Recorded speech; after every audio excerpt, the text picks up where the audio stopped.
Hi everybody, today we're going to be doing lecture 2, which is the methods of correctional treatment.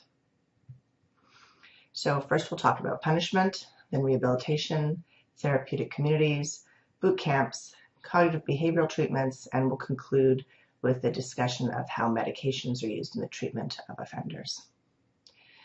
So punishment, as you well know, kind of grew historically from the eye for an eye, the desire for revenge. You do something to me, I'm going to do something back for you. And it was argued that punishment served both as a specific deterrent for that individual, meaning that if you punish somebody, the likelihood that they will engage in that behavior again is diminished, and also as a general deterrent, so other people will see that this individual was punished and then they will not engage in the behavior. So that's why they used to do like public hangings, things like that, so that people would see what would happen to people who broke the law in that way. So the theory behind punishment is that before an offender decides to carry out a criminal act, they weigh the costs and benefits of the act. And for them, the benefits would outweigh the costs, and therefore they would engage in it. Now with punishment, if the punishment is severe enough, then the punishment would be outweighing the benefit of committing the crime, and therefore they would not engage in it to begin with. Those of you who have young children know this doesn't always work.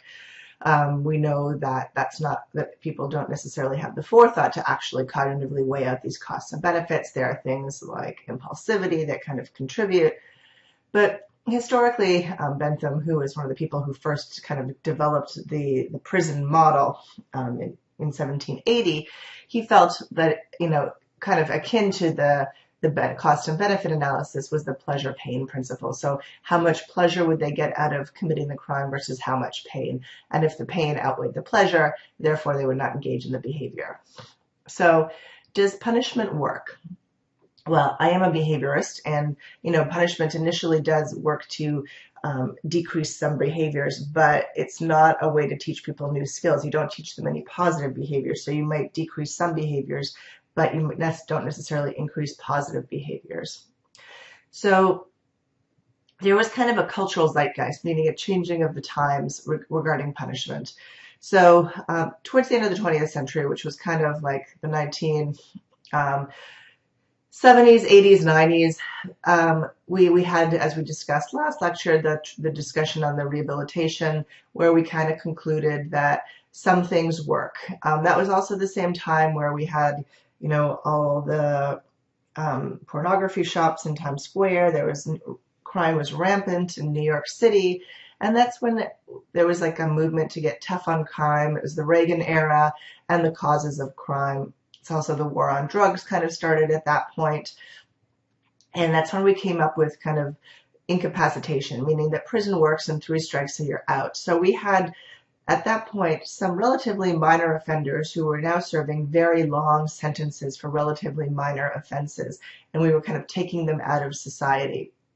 There's been more recently a movement kind of counter to this radicalism and incapacitation of reparation, which is restorative justice.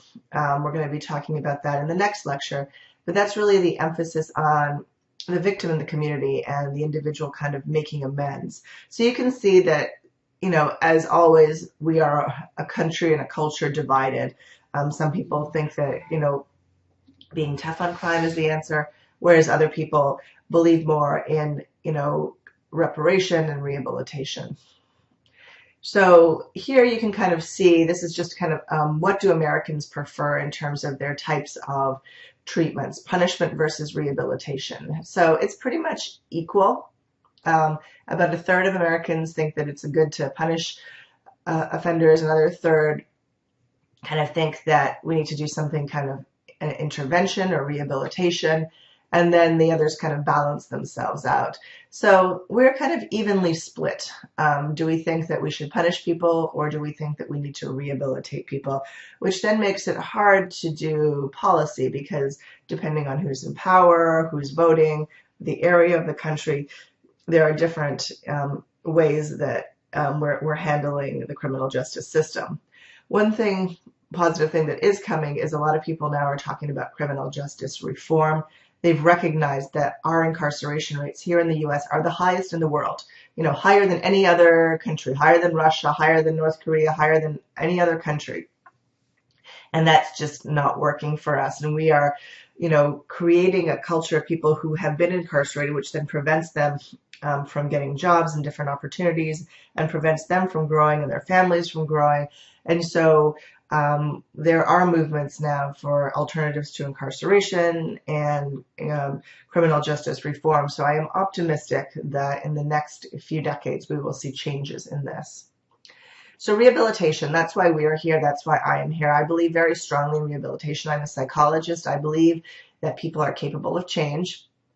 And I think that a lot of offenders, kind of got dealt the short straw in life. They were not necessarily taught a lot of skills, and they made mistakes. We all make mistakes. Some people make bigger mistakes and they end up in prison, but I don't think that should be the end of their lives. I think that we should give them generally another chance.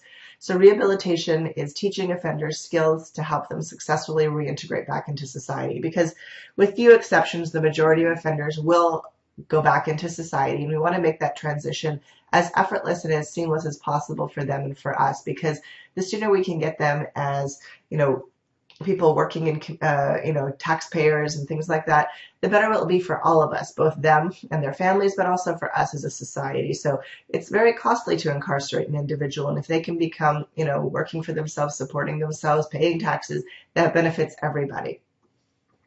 Some people argued that people who engage in crime are not responsible for their actions because they're conditioned by other sources, such as their family and other social institutions, so they couldn't exert effective control, basically meaning that they grew up in impoverished environments, their families didn't reinforce the proper behaviors, and therefore people are not responsible for the crimes they commit.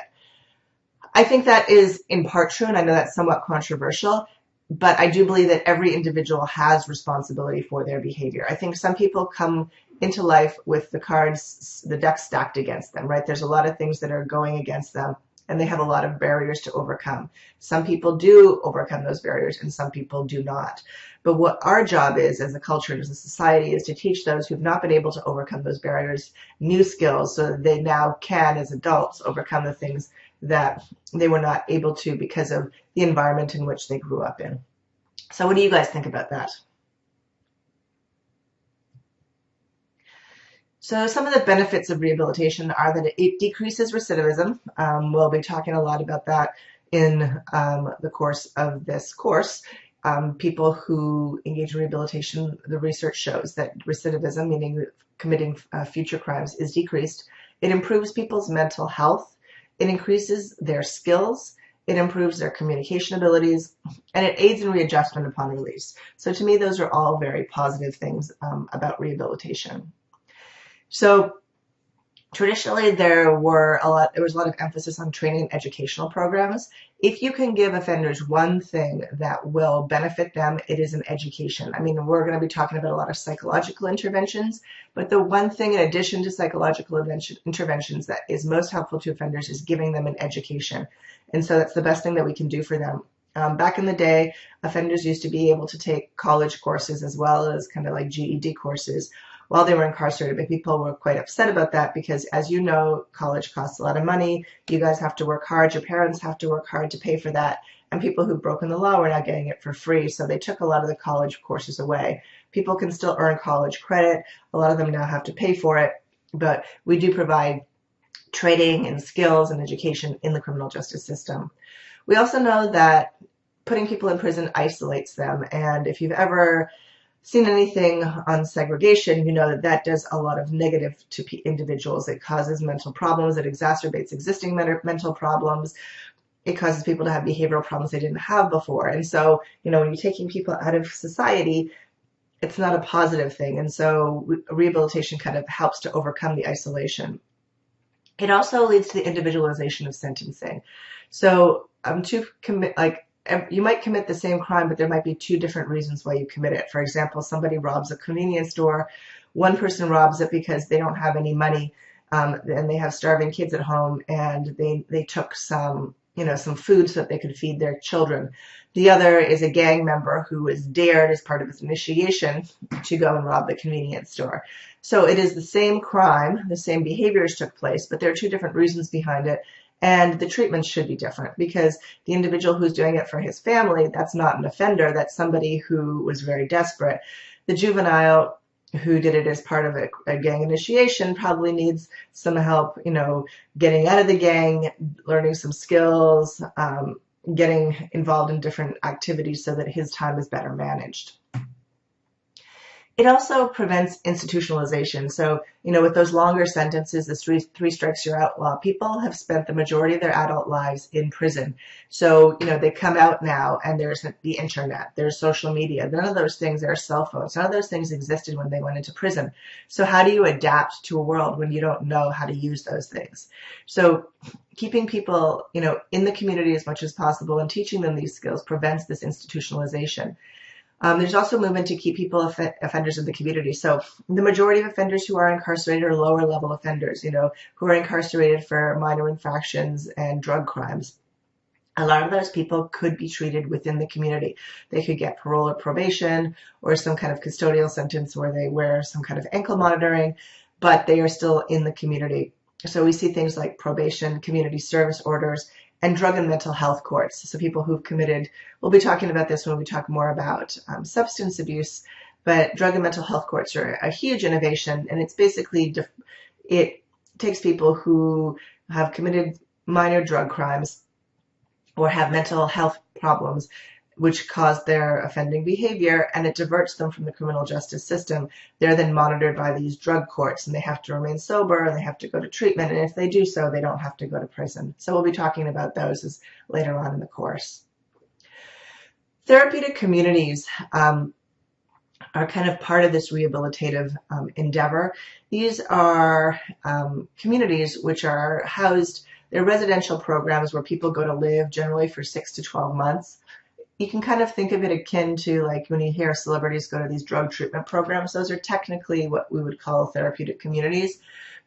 We use them primarily for offenders with substance abuse problems, which is a large chunk of offenders. Up to 80% of offenders had some issues with substances, and substances were involved in their crimes.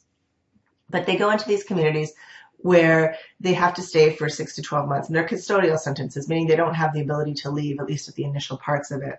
Some of these therapeutic communities, or TCs as we call them, are housed in prisons, so it's kind of a separate wing of the prison, but it's kind of more of a rehab center kind of feeling. Or they can be sent to kind of an outpatient facility instead of or after prison. So people might serve their sentence and then go to one of these outpatient TCs. Again, they're not necessarily allowed to leave, or they may, depending on the severity of their crime, be sent to a TC instead of going to prison. So the focus of the TC is really to re-socialize the individual and use the program as a community. So they're learning from one another. There's a lot of groups. They're doing skills development. They're talking about the issues. They are learning to live in a community without the substance abuse problems generally.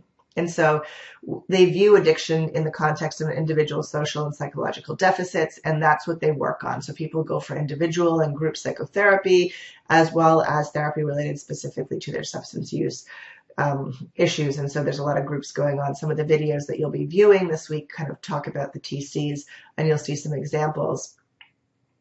Similar, a lot of these are based on the AA model, and people are developing personal accountability, so they're being held responsible for their substance abuse behavior, and they're being taught to lead responsible and socially productive lives. They're kind of shown that their substance abuse has taken a lot away from them.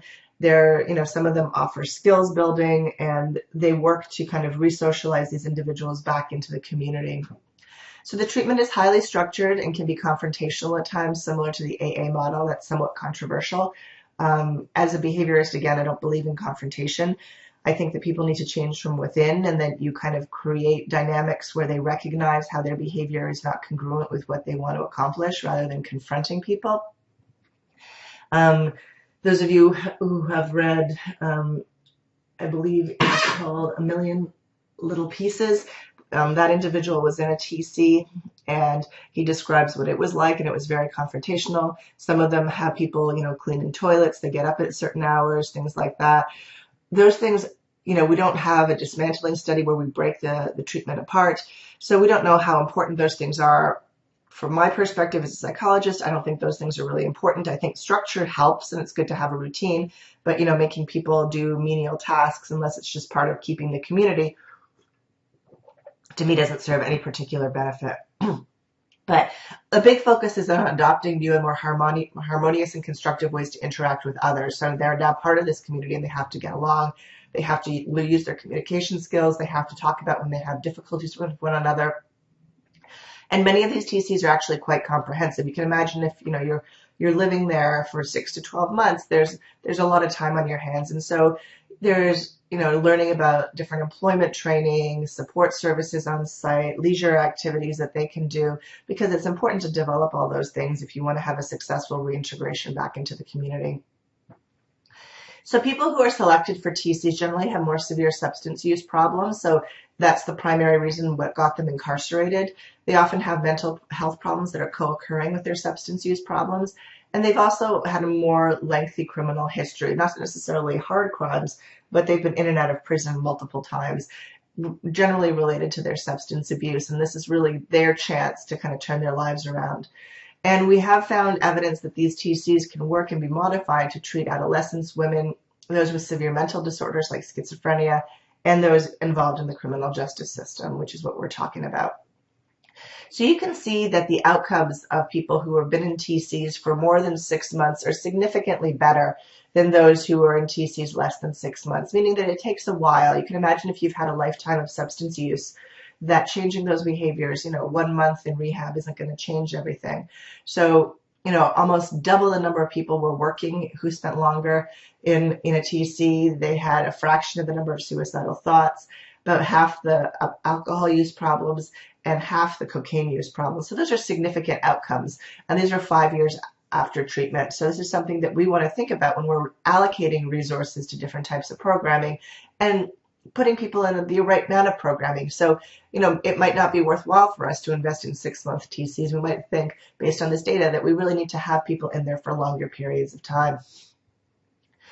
So the next thing we're going to talk about are boot camps. Many of you have probably heard about boot camps. You've probably seen them on TV. They're part of all those crime shows. You've probably also seen boot camps for exercise and obesity and things like that. But back about 3 decades ago, they were kind of all the rage in the criminal justice world. They were used primarily for nonviolent offenders, and they were generally 6 months or less.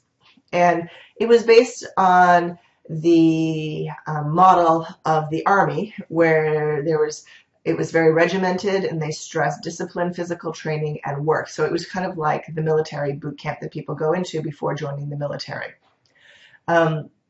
So during the boot camps, they also, in addition to all that physical exercise and discipline, they will often engage in education, job training, substance abuse counseling, or treatment. And the goal is also to provide some sort of aftercare services. The kind of history of the boot camps was, we saw in the 80s and 90s, there was a huge increase among crime with juvenile offenders. This was largely because of proliferation of gangs. And so the juvenile justice system became overburdened. They just didn't have enough resources and beds, and so they decided they needed a new approach. And intuitively, I can see why they would choose a boot camp. It works well. I mean, traditionally, kids that were having trouble would be sent to the military, and that would kind of straighten them up. So it would provide a lot of supervision for the youth. It would provide security for the community, but it was significantly less costly. And, ideal world, it's more rehabilitative than kind of locking them up and throwing away the key. So I can see intuitively why this might be a good thing. It also appealed to the get tough on crime philosophy of the time back in the 1980s. And it was a way, people still believed that young people could be rehabilitated. So it was a way to rehabilitate young offenders. It was based on the scared straight model. So, if you scared young people early on, that's when they would have people coming into the communities or at-risk youth and telling them about their stories and scaring them, that would prevent them from engaging in crime. And it was using the discipline that was used in the military because people felt that a lot of these young men and women were engaging in crime because they didn't have adequate discipline. So these boot camps expanded such to the point where pretty much every state had them. They were the go-to treatment for juvenile offenders. But there was a lot of studies that were done kind of in the early 90s that show that they really didn't work, and we'll talk about that momentarily. There were also a lot of allegations of physical and sexual abuse, and several individuals died because of the abuse they endured in these boot camps.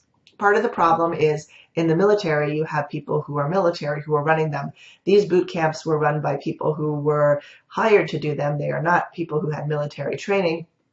And you know from kind of Milgram's and the Stanford prison experiments that when you give people a little bit of power who shouldn't necessarily have that power, it can be used to hurt other individuals. And that's what was going on in these boot camps.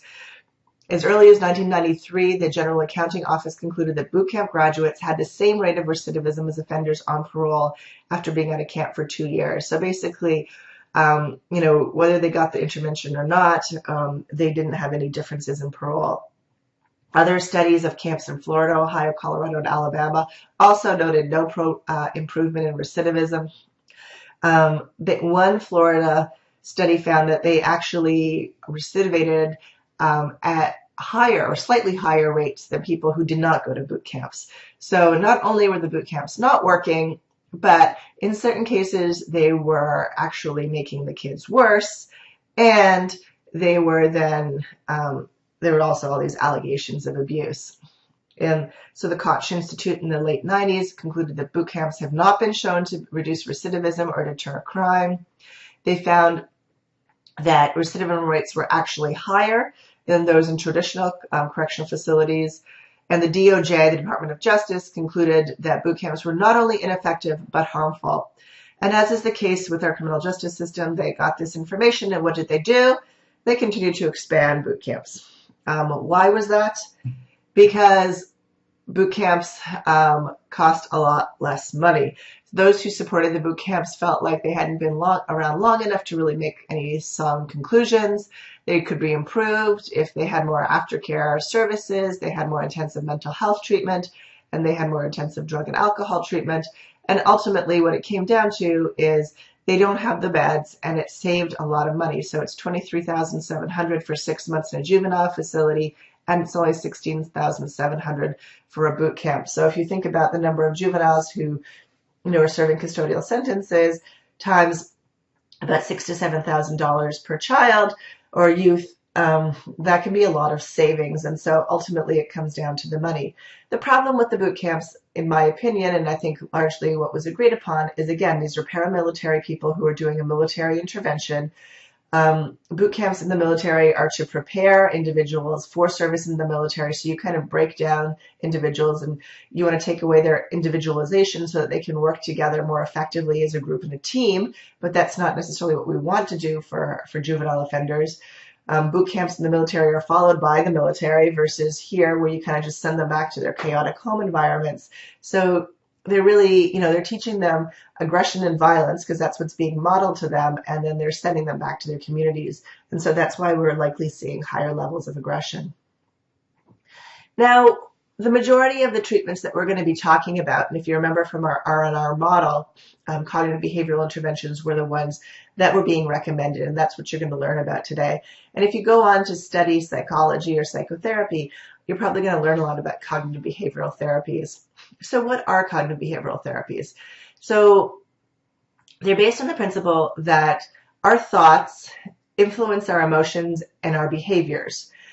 So, for example, if I'm walking down the street and somebody looks me up and down, I can have two thoughts. The first thought is that person thinks I am very unattractive and my outfit sucks, which then will lead me to feel pretty upset and crappy, which will then lead me to hold my head down and mope throughout the day. So you can see that thought made me feel bad, and then that feeling of feeling bad influenced my behavior for the rest of the day. The other thought could be that, wow, that person thinks I am hot stuff. And I am going to feel really good about myself. I'm going to feel confident. I'm going to and then the behaviors are, I'm going to hold my head high. I'm going to walk around like I am, I'm the bomb. Forgive my antiquated language. I grew up in the 1990s, so you'll forgive me for my antiquated sayings. So then once you engage in those behaviors, so we have the thoughts, the emotions, and the behaviors, and then those behaviors can be reinforced or punished. So what happens when you hold your head high and you walk with confidence? People treat you differently, so that reinforces that behavior and you're going to continue it. So that's positive reinforcement. Then you also have negative reinforcement, where the behavior leads to the removal of an unwanted stimulus. So things are taken away. Like, for example, they have here, if you have the sun and, it's bright, you put on sunglasses and it's, that negative stimulus is removed. So putting on sunglasses is then reinforced, and you know that when you go out in the sun, you're not going to need sunglasses. Punishment makes the behavior unlikely by instituting some sort of negative consequence. So, if you remember Seligman's experiments with the dogs, the learned helplessness, how the dogs were shocked, and that decreased their jumping over behavior because they didn't want to be shocked. You can also have a penalty, so you can take away something. So that's kind of like a timeout. So a timeout is a punishment, but it's not. It's a negative reinforcement in the sense that you're taking away something that was reinforcing to the individual. So we use in cognitive behavioral interventions a lot of techniques to gain insight into our thought processes, because we don't often know what we are thinking. We might have these thoughts that are going on in our heads. We call them cognitive distortions or negative thoughts, but we might not be aware of them and how they're influencing our emotions and behaviors. So we have these different techniques that we learn to monitor our thought processes. Then we learn how those are associated with our emotions and behaviors, and then we go about changing those thought processes. So it's called cognitive restructuring. We also teach social skills, so we can assist the offender with interpersonal problems, because given that many offenders grew up in environments where they didn't learn a lot of these things from their families, these are often deficits for them, and so they have to be kind of learned. And we also teach the restructuring of negative thoughts and cognitive skills to assist in basic decision-making and problem-solving. So weighing the pros and cons instead of making impulsive decisions, and looking at, okay, this is a problem. What are different strategies that we can use to solve that? This may seem intuitive to you, but these are techniques that a lot of people who end up in the criminal justice system do not have and that we need to teach. So the characteristics of cognitive behavioral interventions are they're based on scientific learning principles. I already referenced Seligman, who's one of the founders, Beck, and Ellis are also people who did a lot of research on cognitive behavioral therapies. People continue to do it, and it's basically shown to be the most effective of different types of therapies. We focus on changing how a client thinks and behaves. They're generally systematic and structured, so there is some sort of manual or guide that tells you what to do and how to do it. They focus in the criminal justice system on the client's difficulties and problems, their criminogenic needs. So, while they may have other problems, we are focusing on what got them into the criminal justice system to begin with. They're generally time limited depending on the risk level. They last anywhere from about 3 to 12 months. I mean, that can vary. Some of them go longer, some of them go shorter.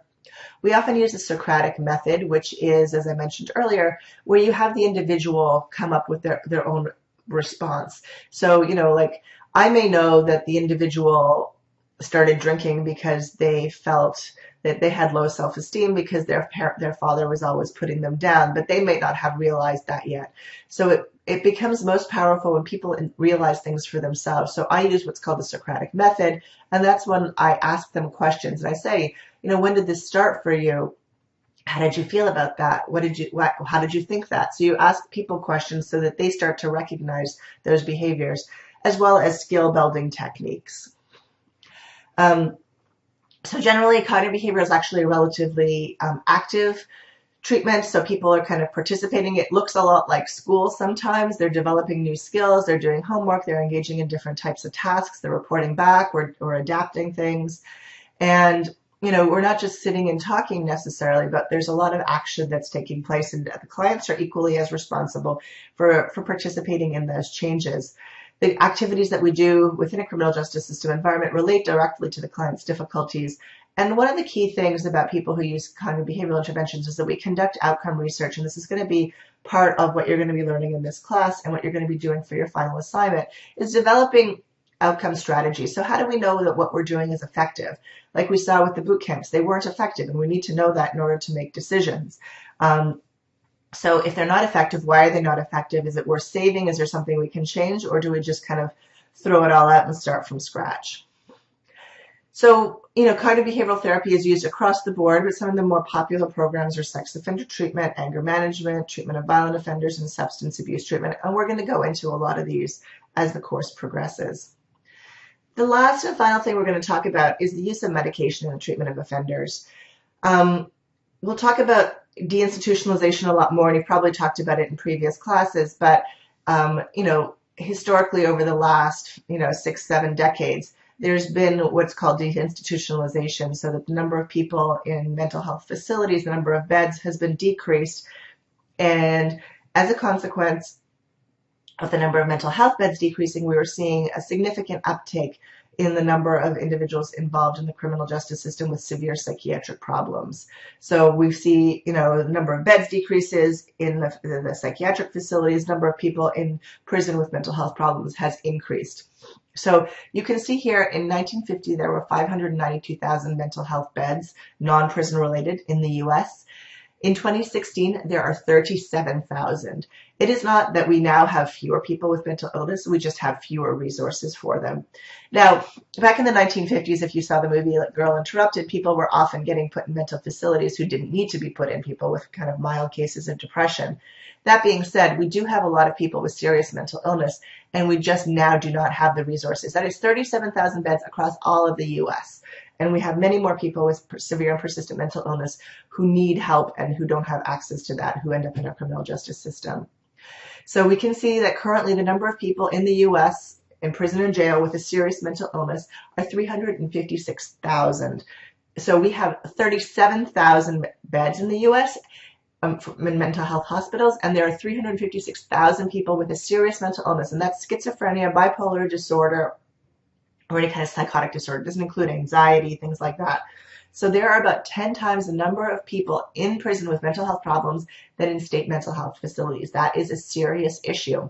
So 20% of the jail population and 15% of the prison population have a severe and persistent mental illness. Again, schizophrenia, psychotic disorder, bipolar disorder. It doesn't include depression, anxiety, or substance abuse. So those who have severe mental illness, they are either sent to forensic mental health hospitals, which are secure hospitals that are under the supervision of the Department of Corrections. And so they are there to get treatment, and once they are stabilized, they are released back into the prison population.